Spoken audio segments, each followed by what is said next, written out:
Hello hi നമസ്കാരം. അപ്പോഴും ഞാനിന്ന് വന്നിട്ടുള്ളത് ഒരു കണ്ണൂർ സ്പെഷ്യൽ കുഞ്ഞിക്കലത്തപ്പം ആയിട്ടുമാണ്. എല്ലാവരും ട്രൈ ചെയ്ത് നോക്കണം. ട്രൈ ചെയ്ത് നോക്കിയിട്ട് അഭിപ്രായങ്ങളൊക്കെ അറിയിക്കുക കേട്ടോ. അപ്പോൾ നമുക്ക് പെട്ടെന്ന് തന്നെ ഈ കണ്ണൂർ സ്പെഷ്യൽ കുഞ്ഞിക്കലത്തപ്പം എങ്ങനെയാണ് റെഡിയാക്കുന്നത് നോക്കാം. നമ്മുടെ ഈ അപ്പം റെഡിയാക്കാനായിട്ട് നമുക്ക് ആദ്യം വേണ്ടത് പച്ചരിയാണ്. അപ്പോൾ പച്ചരിയുടെ അളവിൻ്റെ കണക്ക് പറയുന്നതിന് മുന്നേ ഞാൻ നിങ്ങളുടെ അടുത്തൊരു കാര്യം പറയാം. നമുക്ക് ഈ ഒരു സെയിം അപ്പം തന്നെ പുഴുങ്ങലരി വെച്ചിട്ട്, അതായത് നമ്മൾ ചോറുണ്ടാക്കുന്ന റൈസില്ലേ, അത് വെച്ചിട്ടും ചെയ്യാം. പക്ഷെ അത് വെച്ച് ചെയ്താൽ എന്താ കുഴപ്പമെന്ന് വെച്ചാൽ നമ്മുടെ അപ്പം ഭയങ്കര ഹാർഡായി പോകും. അപ്പോൾ പച്ചരി ആണെങ്കിൽ കുറച്ചും കൂടി സോഫ്റ്റ് ആയിട്ട് നമുക്ക് കിട്ടും. പെട്ടെന്ന് വേവുന്ന റൈസ് വെച്ച് ചെയ്യുന്ന കേട്ടോ ഈ അപ്പം എപ്പോഴും നല്ലത്. അപ്പം ഞാൻ പച്ചരി എടുത്തിട്ടുണ്ട്. പച്ചരിയുടെ അളവ് എന്ന് പറയുമ്പോൾ ഈ ഒരു കപ്പ് നിറയെ ഞാൻ പച്ചരി എടുത്തിട്ടുണ്ട്.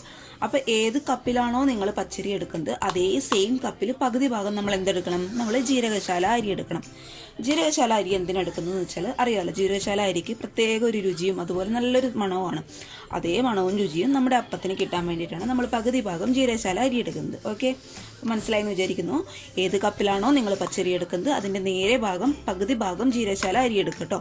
നിങ്ങളുടെ കയ്യിൽ ജീരകശാല അരി ഇല്ല എന്നുണ്ടെങ്കിൽ 1.5 കപ്പ് പച്ചരി തന്നെ എടുക്കുക, കുഴപ്പമില്ല. കുറച്ച് മണവും രുചിയും പിന്നിട്ട് നിൽക്കുന്നേ ഉള്ളൂ, കുഴപ്പമില്ല. 1.5 കപ്പ് പച്ചരി എടുക്കുക. അപ്പം ഞാൻ ഈ ജീരകശാല അരിയും പച്ചരിയും നന്നായിട്ട് 6 മണിക്കൂർ വെള്ളത്തിലിട്ട് കുതിർത്ത് വെച്ച് നന്നായിട്ട് കഴുകി എടുത്തിട്ടുണ്ട് കേട്ടോ. അപ്പോൾ കുതിർത്ത് വയ്ക്കുന്ന വീഡിയോ ഒന്നും എനിക്ക് എടുക്കാൻ പറ്റിയിട്ടുണ്ടായിരുന്നില്ല, അതുകൊണ്ട് അത് നിങ്ങൾ ഇത്ര ഡീറ്റെയിൽ ആയിട്ട് ഞങ്ങൾക്ക് പറഞ്ഞു തന്നു കേട്ടോ. അപ്പോൾ നന്നായിട്ട് ഞാനത് കഴുകി എടുത്തിട്ടുണ്ട്.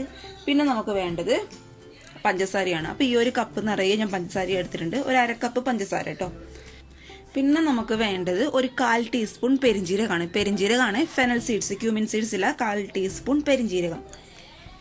പിന്നെ നമുക്ക് വേണ്ടത് ഒരു 2 ടേബിൾ സ്പൂൺ ചോറാണ് കേട്ടോ. നമ്മുടെ ചോറാണേ, 2 ടേബിൾ സ്പൂൺ ചോറാണേ. ചോറിൻ്റെ അളവ് കൂടിപ്പോകാൻ പാടില്ല, കാരണം കൂടിപ്പോയി കഴിഞ്ഞാൽ അറിയാലോ അപ്പത്തിന് ഒരു ഒട്ടിപ്പിടിക്കുന്ന ഒരു ഫീൽ വരും. അതുകൊണ്ട് ചോറിൻ്റെ അളവൊന്നും കൂടിപ്പോകാൻ പാടില്ല, പറഞ്ഞ അളവിൽ മാത്രം എടുത്താൽ മതിയേ. അപ്പോൾ ഈ ഒരു അരിക്ക് 1 കപ്പ് പഞ്ചസാര, 1/4 ടീസ്പൂൺ ഫെനൽ സീഡ്സ്, പെരിഞ്ജീരകം, പിന്നെ വേണ്ടത് 2 ടേബിൾ സ്പൂൺ ചോറ്. ഇനി നമുക്കിതൊക്കെ നന്നായിട്ടൊന്ന് മിക്സിയിൽ അരച്ചെടുക്കണം. അതിനായിട്ട് ഞാനിവിടെ ഒരു മിക്സിയുടെ ജാർ എടുത്തിട്ടുണ്ട്. അതിലോട്ട് നമുക്ക് ആദ്യം എന്തിട്ട് കൊടുക്കണം, നമ്മുടെ പച്ചരി ഇട്ട് കൊടുക്കാം. അപ്പോൾ പച്ചരി ഞാൻ ഇട്ട് കൊടുത്തിട്ടുണ്ട്. ഇനി നമുക്ക് എന്തിട്ട് കൊടുക്കണം, പഞ്ചസാര ഇട്ട് കൊടുക്കാം. അപ്പോൾ പഞ്ചസാര മധുരത്തിനനുസരിച്ച് ചെയ്യും കേട്ടോ. അപ്പോൾ അപ്പൊക്കെ ആകുമ്പോൾ അറിയാലോ, അത്യാവശ്യം നമുക്ക് മധുരം വേണം. പ്രത്യേകിച്ച് എണ്ണയിലിട്ട് വറുക്കുന്നതൊക്കെ ആയതുകൊണ്ട് മധുരം ഒന്ന് കുറഞ്ഞു പോകാനുള്ള ചാൻസ് ഉണ്ട്. അതുകൊണ്ട് മധുരം കണക്കാക്കിയിട്ട് തന്നെ ഇട്ട് കൊടുക്കുക കേട്ടോ. അപ്പോൾ നമുക്ക് ആദ്യം ഇതൊന്ന് അരച്ചെടുക്കാം. ഒട്ടും വെള്ളം ചേർക്കണ്ട കേട്ടോ. വെള്ളം ചേർക്കാതെ നമുക്കൊന്ന് അരച്ചെടുത്ത് നോക്കാം. ആവശ്യമുണ്ടെങ്കിൽ മാത്രം നമുക്ക് ചേർത്ത് കൊടുത്താൽ മതി. അപ്പോൾ ഞാനിത് ആദ്യം ഒന്ന് അരച്ചെടുത്തതിന് ശേഷം നമുക്ക് ചോറും പെരിഞ്ജീരകം ഇട്ട് അരക്കാം. അപ്പോൾ ഞാനിത് ആദ്യം ഒന്ന് അരച്ചെടുക്കട്ടെ. അപ്പോൾ പച്ചരി ഞാൻ ഏകദേശം ഒന്ന് അരച്ചെടുത്തിട്ടുണ്ട്, ഒരുപാടൊന്നും അരച്ചെടുത്തിട്ടില്ല. ബാക്കി നമുക്ക് ചോറൊക്കെ ഇട്ട് വീണ്ടും അരച്ചെടുക്കണമല്ലോ, അതുകൊണ്ട് കുറച്ച് ഭാഗം മാത്രം അരച്ചു കൊടുത്തിട്ടുണ്ട്. പിന്നെ നമുക്ക് വേണ്ടത് ചോറ്. നമുക്ക് ചോറ് ഇതിലോട്ട് ഇട്ട് കൊടുക്കാം. മുഴുവനായിട്ട് ഞാൻ ഇട്ട് കൊടുത്തിട്ടുണ്ട്. ഇനി നമുക്ക് ഇതിലോട്ട് എന്ത് ചെയ്യണം, നമുക്ക് വെള്ളം ഒഴിച്ചു കൊടുക്കണം. അപ്പോൾ വെള്ളത്തിൻ്റെ കണക്കൊന്നും ഒരിക്കലും കൂടിപ്പോകാൻ പാടില്ല. കൂടിപ്പോയി കഴിഞ്ഞാൽ അറിയാമല്ലോ, നമ്മുടെ അപ്പം പൊങ്ങി വരത്തില്ല. അപ്പോൾ 2 ടേബിൾ സ്പൂൺ വെള്ളം നമുക്ക് ആദ്യം ഒന്ന് ഒഴിച്ചു കൊടുക്കാം. ഈ ഒരു വെള്ളത്തിൽ നമുക്ക് അരച്ചെടുക്കാനായിട്ട് നോക്കാം കേട്ടോ. പിന്നെ നമുക്ക് വേണ്ടത് ഒരു 1/4 ടീസ്പൂൺ പെരിഞ്ജീരകം. അപ്പോൾ ഇതും ഞാൻ നന്നായിട്ട് അരച്ചെടുത്തിട്ട് വരുന്നു. അരച്ചെടുക്കുമ്പോൾ എന്താ പ്രത്യേകം ശ്രദ്ധിക്കേണ്ട കാര്യം എന്ന് വെച്ചാൽ, ഒരുപാടങ്ങ് ഫൈൻ പേസ്റ്റായിട്ട് അരയേണ്ട ആവശ്യമൊന്നുമില്ല, കുറച്ച് തരികൾ വേണം കേട്ടോ. എന്ന് വെച്ച് ഒട്ടും അരയാതിരിക്കരുത്. ഞാൻ അരച്ചതിന് ശേഷം കാണിച്ചു തരാം അതിൻ്റെ ഒരു ടെക്സ്ചറും കാര്യങ്ങളൊക്കെ. അപ്പോൾ ഞാനിന്ന് ആദ്യം നന്നായിട്ടൊന്ന് അരച്ചെടുത്തിട്ട് വരുന്നേ. ഇത് ഞാൻ മാവ് നന്നായിട്ട് അരച്ചെടുത്തിട്ടുണ്ട്. കണ്ടോ, ഈ ഒരു ടെക്സ്ചറിലാണേ നമുക്ക് മാവ് വേണ്ടത്. ഒരുപാട് ലൂസായി പോകാൻ പാടില്ല, അതുപോലെ ഒരുപാട് കട്ടിയിലിരിക്കാനും പാടില്ല. പിന്നെ കണ്ടോ, ഇതാ ചെറിയ തരികളോട് കൂടിയിട്ടാണ് ഞാൻ മാവ് അരച്ചെടുത്തിട്ടുള്ളത്.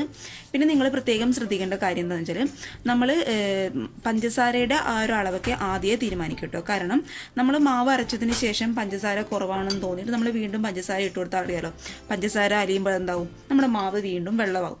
അപ്പോൾ നമുക്ക് കറക്റ്റായിട്ട് അപ്പം ചുട്ടെടുക്കാനാവില്ല. അതുകൊണ്ട് നമ്മൾ ആദ്യം തീരുമാനിക്കട്ടെ. പഞ്ചസാര കുറച്ച് കൂടുതൽ ഇട്ട് കൊടുക്കുന്നതാണ് എപ്പോഴും നല്ലത്. അറിയാമല്ലോ, നമ്മൾ എണ്ണയിലേക്ക് വറുക്കുന്നതായതുകൊണ്ട് പഞ്ചസാര കൂടുതൽ എപ്പോഴും ഇട്ട് കൊടുക്കും കേട്ടോ. അപ്പോൾ നമുക്ക് എന്താ, ഇനി ഇതെന്ത് ചെയ്യണം, നമുക്ക് 1 മണിക്കൂറെങ്കിലും റെസ്റ്റ് ചെയ്യാനായിട്ട് വെക്കണം. ഇത് ഇങ്ങനെയും ഇപ്പം തന്നെ അപ്പം ചൂടാനായിട്ട് ഉപയോഗിക്കട്ടെ. പക്ഷെ അപ്പം അങ്ങനെ ഒരു സോഫ്റ്റ് ആയിട്ട് നമുക്ക് കിട്ടില്ല അപ്പം. അപ്പോൾ 1 മണിക്കൂർ വെക്കുകയാണെങ്കിൽ കൂടുതൽ നല്ലതാട്ടോ. അപ്പോൾ ഞാനിത് എന്ത് ചെയ്യും, 1 മണിക്കൂർ ഒന്ന് റെസ്റ്റ് ചെയ്യാൻ വെച്ചതിന് ശേഷം നമുക്ക് എന്ത് ചെയ്യാം, അപ്പം ചുട്ടെടുക്കാം. ഇതേ അപ്പം നമ്മുടെ മാവ് നമ്മൾ റെസ്റ്റ് ചെയ്യാൻ വെച്ചിട്ട് ഏകദേശം ഒരു 1.25 മണിക്കൂറായിട്ടുണ്ട് കേട്ടോ. 1.25 മണിക്കൂർ ഞാൻ വെച്ചിട്ടുണ്ട്. കണ്ടോ മാവിൻ്റെ ടെക്സ്ചർ ഇത് ഇങ്ങനെയാണ്. ഒരുപാട് ലൂസായി പോകാൻ പാടില്ല, അതുപോലെ ഒരുപാട് കട്ടിയിലിരിക്കാൻ പാടില്ല. അപ്പോൾ നമ്മൾ ഏകദേശം പറയുകയാണെങ്കിൽ നമ്മളൊരു ദോശയുടെ മാവിൻ്റെ ആ ഒരു ടെക്സ്ചറൊക്കെ കേട്ടോ. ഇനി നമുക്ക് എന്ത് ചെയ്യണം, ഈ അപ്പം ചുടാനായിട്ട് നോക്കാം. അപ്പോൾ ഞാനൊരു പാനിൽ ഓയിൽ ഒഴിച്ചു കൊടുത്തിട്ടുണ്ട്. വെളിച്ചെണ്ണയാണെങ്കിൽ കൂടുതൽ ടേസ്റ്റ് ആയിരിക്കും കേട്ടോ. അപ്പോൾ ഞാൻ ഒഴിച്ചു കൊടുത്തിട്ടുള്ള ഓയിലാണ്. ഓയിൽ അത്യാവശ്യം ചൂടാവുന്ന സമയത്ത് ഈ ഒരു തവി മുഴുവനായിട്ട് വേണ്ട കേട്ടോ, കുറച്ച് പകുതി ഭാഗം നമുക്ക് എന്ത് ചെയ്യണം, ഈ ഒരു ഓയിലിലോട്ട് ഒഴിച്ചു കൊടുക്കാം. ഒരുപാട് അങ്ങ് ഒഴിക്കുമ്പോൾ എന്താ കുഴപ്പമെന്ന് വെച്ചാൽ നമ്മുടെ അപ്പത്തിന് ഭയങ്കര കട്ടിയായിരിക്കും. കണ്ടോ നമ്മുടെ ഇതൊക്കെ അപ്പം നന്നായിട്ട് പൊങ്ങി വരുന്നുണ്ട്. ഏകദേശം അടിവശം ആയെന്ന് തോന്നുമ്പോൾ നമുക്കിത് തിരിച്ചിടുമ്പോൾ നിങ്ങൾ പ്രത്യേകം ശ്രദ്ധിക്കേണ്ട കാര്യം, പേടിക്കേണ്ട, നമ്മൾ ഈ വശമൊന്നും ഒട്ടും വെന്തിട്ടുണ്ടാവില്ല. കണ്ടോ മാവൊക്കെ പുറത്ത് പോകുന്ന രീതിയിലായിരിക്കും ഉണ്ടാവുക. അതുകൊണ്ട് കുഴപ്പമില്ല, നമ്മൾ മറിച്ചിടുമ്പോൾ അതങ്ങ് ശരിയായിക്കോളും. നമുക്ക് ഇത് മറിച്ചിട്ട് കൊടുക്കാം.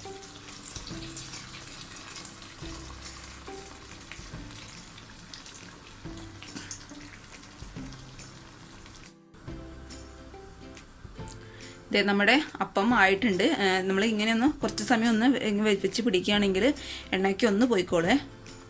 കണ്ടോ നന്നായിട്ട് 2 ഭാഗം മുരിഞ്ഞ് വന്നിട്ടുണ്ട്. ഞാൻ പറഞ്ഞ പോലെ അത്യാവശ്യം ഓയിൽ കുടിക്കുന്ന ഒരു അപ്പം കേട്ടോ ഇത്. അപ്പോൾ നമുക്ക് ഒന്നിങ്ങനെ ആക്കി കൊടുത്താൽ എണ്ണ ഒന്ന് കുറച്ചെങ്കിലും പോയി കിട്ടും നമുക്ക് കേട്ടോ. ഒരു പാത്രത്തിലോട്ട് ഞാൻ മാറ്റി കൊടുക്കാം. അപ്പോൾ ഞാൻ ഒരെണ്ണം കൂടി ചുട്ട് കാണിച്ചു തരാവേ. അപ്പോൾ ചൂടാവുന്ന സമയത്ത് നമുക്ക് പതുക്കെ മാവ് ഇതിലോട്ട് ഒഴിച്ചു കൊടുക്കാം.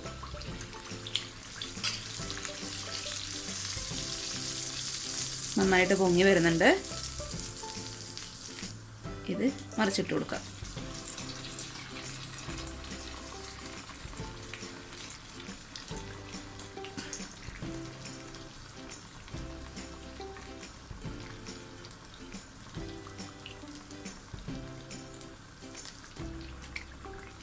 നിങ്ങളിത് ഹൈ ഫ്ലെയിമിലിട്ട് വേവിക്കരുത് കേട്ടോ.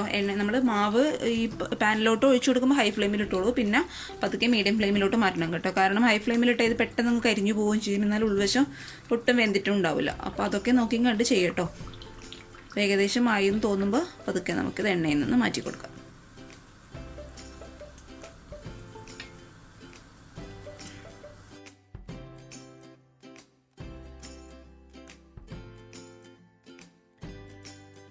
അപ്പോഴിതാ അപ്പം ഞാൻ കംപ്ലീറ്റ് ആയിട്ട് ചുട്ടെടുത്തിട്ടുണ്ട്. ആ ഒരളവിൽ എനിക്ക് തോന്നുന്നു ഏകദേശം ഒരു 8-10 അപ്പമെങ്കിലും ചുട്ടെടുക്കാനായിട്ട് പറ്റും കേട്ടോ.